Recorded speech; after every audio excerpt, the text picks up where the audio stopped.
ಶ್ರೀ ಗಣಪತಿ ಶಾರದಾ ಗುರುಭ್ಯೋ ನಮಃ. ಗುರುಬ್ರಹ್ಮ ಗುರುರ್ವಿಷ್ಣು ಗುರುದೇವೋ ಮಹೇಶ್ವರ ಗುರು ಸಾಕ್ಷಾತ್ ಪರಬ್ರಹ್ಮ ತಸ್ಮೈ ಶ್ರೀ ಗುರವೇ ನಮಃ. ಶ್ರೋತೃಗಳಿಗೆ ಸ್ವಾಮಿ ಶ್ರೀ ಬ್ರಹ್ಮಚೈತನ್ಯ ಸದ್ಗುರು ಗೋಂದಾವಲೇಕರ್ ಮಹಾರಾಜ್ ಇವರ ಪ್ರವಚನಗಳ ಕನ್ನಡ ಭಾಷಾಂತರಕ್ಕೆ ಸ್ವಾಗತ.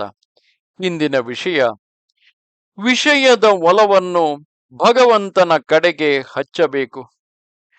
ಪ್ರಪಂಚದಲ್ಲಿ ನಾವು ಯಾವುದಕ್ಕೆ ವಿಶ್ವಾಸವೆನ್ನುತ್ತೇವೆಯೋ ಪರಮಾರ್ಥದಲ್ಲಿ ಅದಕ್ಕೆ ಶ್ರದ್ಧೆ ಎನ್ನುತ್ತಾರೆ. ನ್ಯೂನತೆಯೇ ಪ್ರಪಂಚದ ಸ್ವರೂಪವಾಗಿರುವುದರಿಂದ ಅದು ಪೂರ್ಣವಾಯಿತೆಂದು ಎಂದೂ ಆಗುವುದಿಲ್ಲ. ಸಮಾಧಾನ ಮಾತ್ರ ಪೂರ್ಣತ್ವದ ಸ್ವಭಾವವಾಗಿರುತ್ತದೆ. ನಿಷ್ಕಾಮ ಕರ್ಮ ಮಾಡುವುದರಿಂದ ನಿಜವಾದ ಸಾತ್ವಿಕತೆ ನಿರ್ಮಾಣವಾಗುತ್ತದೆ ಹಾಗೂ ಕೊನೆಗೆ ಆತ್ಮ ಸಮರ್ಪಣದ ಪೂರ್ಣಾಹುತಿ ಕೊಡಲ್ಪಡುತ್ತದೆ. ಈ ರೀತಿಯಾಗಿ ಸರ್ವಸ್ವವನ್ನು ಸಮರ್ಪಣ ಮಾಡುವುದಕ್ಕೆ ಯಜ್ಞವೆನ್ನುತ್ತಾರೆ. ತ್ಯಾಗ ಹಾಗೂ ಭಗವತ್ ಸ್ಮರಣೆಯೇ ನಿಜವಾದ ಯಜ್ಞದ ತಾತ್ಪರ್ಯವಾಗಿರುತ್ತದೆ. ಪರಮಾರ್ಥ ಸಾಧಿಸಿತೆಂದರೆ ಸಾಧುವಿನ ದೇಹ ಪುಷ್ಟವಾಗುತ್ತದೆ. ಅವನೇನು ಪ್ರತಿನಿತ್ಯ ಹಾಲು ಕುಡಿಯುವ ನಿಯಮ ಮಾಡಿಕೊಂಡಿರುತ್ತಾನೆಯೇ? ಛೇ, ಇಲ್ಲ.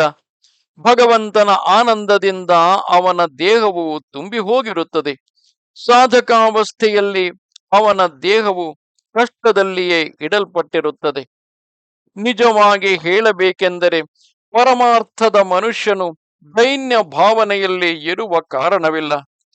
ಹಣವಿದ್ದರೆ ನಿತ್ಯ ಶ್ರೀಖಂಡ ಪುರಿ ತಿನ್ನಲಿ. ಆದರೆ ನಾಳೆ ಉಪವಾಸ ಮಾಡಬೇಕಾಗಿ ಬಂದರೆ ಇಂದಿನ ಪಕ್ವಾನ್ನದ ನೆನಪು ಮಾತ್ರ ಮಾಡಬಾರದು. ಗೃಹಸ್ಥಾಶ್ರಮವು ಎಲ್ಲ ಆಶ್ರಮಗಳಲ್ಲಿ ಶ್ರೇಷ್ಠವಾದದ್ದೆಂದು ಹೇಳಲ್ಪಟ್ಟಿದೆ.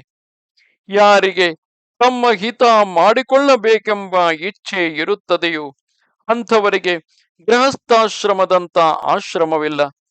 ಆದರೆ ಮದುವೆ ಮಾಡಿಕೊಂಡು ತನ್ನ ಸಮಯವನ್ನೆಲ್ಲ ವಿಷಯ ಸೇವನೆಯಲ್ಲಿಯೇ ಕಳೆಯತೊಡಗಿದರೆ, ಪ್ರಪಂಚದ ಕರ್ತವ್ಯವನ್ನು ಕೂಡ ಮಾಡದಿದ್ದರೆ ಏನು ಸಾಧಿಸಿದಂತಾಯಿತು? ಉದ್ಯೋಗ ಮಾಡಿ ಹೊಟ್ಟೆ ತುಂಬಿಕೊಳ್ಳಬೇಕೆಂಬುದೇನೋ ನಿಜ. ಆದರೆ ನೌಕರಿಯಲ್ಲಿಯ ಯಜಮಾನನನ್ನೇ ಸರ್ವಸ್ವವೆಂದು ತಿಳಿದು ದೇವರನ್ನು ಮರೆತರೆ ಉಚಿತವೆನಿಸುವುದಿಲ್ಲ. ಭಗವಂತನನ್ನು ಸ್ಮರಿಸಿ ನೌಕರಿ ಮಾಡಬೇಕು. ಗೃಹಸ್ಥಾಶ್ರಮದಲ್ಲಿ ದೇವರ ದರ್ಶನ ಆಗುವುದಿಲ್ಲವೆಂದು ಹೇಳುವವರ ಮಾತು ಸತ್ಯವೆಂದು ತಿಳಿಯಬಾರದು. ಭಗವಂತನ ದರ್ಶನ ಆಗುವುದೆಂಬ ವಿಶ್ವಾಸವಿಡಬೇಕು. ಭಗವಂತನು ಇಟ್ಟ ಸ್ಥಿತಿಯಲ್ಲಿಯೇ ಸಮಾಧಾನ ಹೊಂದಬೇಕು. ಸಮರ್ಪಣಾ ಬುದ್ಧಿಯಿಂದ ಎಲ್ಲ ಕರ್ಮ ಮಾಡಬೇಕು. ಯಾವ ಕಾರ್ಯ ಮಾಡುವಾಗ ನಮ್ಮ ಮನಸ್ಸು ನಮ್ಮನ್ನು ದೂಷಿಸುವುದಿಲ್ಲವೋ ಅದು ಉತ್ತಮ ಕಾರ್ಯವೆಂದು ತಿಳಿಯಬೇಕು. ಯಾವ ಮನುಷ್ಯನಿಗೆ ಎಲ್ಲಿಯವರೆಗೆ ಪ್ರಪಂಚದಲ್ಲಿಯೇ ಎಲ್ಲವೂ ಇದೆ ಎಂದು ಅನಿಸುತ್ತದೆಯೋ ಅಲ್ಲಿಯವರೆಗೆ ಅವನು ಪರಮಾರ್ಥದಿಂದ ದೂರ ಉಳಿಯುತ್ತಾನೆ.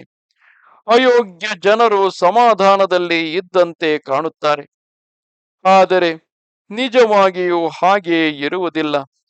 ಕೆಟ್ಟ ಕೆಲಸ ಮಾಡುವವರಿಗೆ ಒಮ್ಮೆಲ್ಲೊಮ್ಮೆ ಪಶ್ಚಾತ್ತಾಪ ಆಗದಿರುವುದಿಲ್ಲ.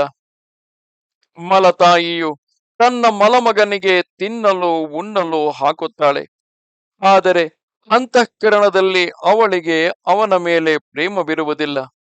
ಅದರಂತೆ ನಾವು ಪರಮಾರ್ಥದ ವಿಷಯದಲ್ಲಿ ಮಾಡುತ್ತೇವೆ. ನಿಜವಾಗಿಯೂ ನಾವು ಇದನ್ನೇ ತಪ್ಪುತ್ತೇವೆ. ವಿಷಯದ ಕಡೆಗೆ ಇರುವ ನಮ್ಮ ಒಲವನ್ನು ನಾವು ಭಗವಂತನ ಕಡೆಗೆ ಹಚ್ಚಿದರೆ ಪರಮಾರ್ಥ ಸಾಧಿಸಿದಂತೆ.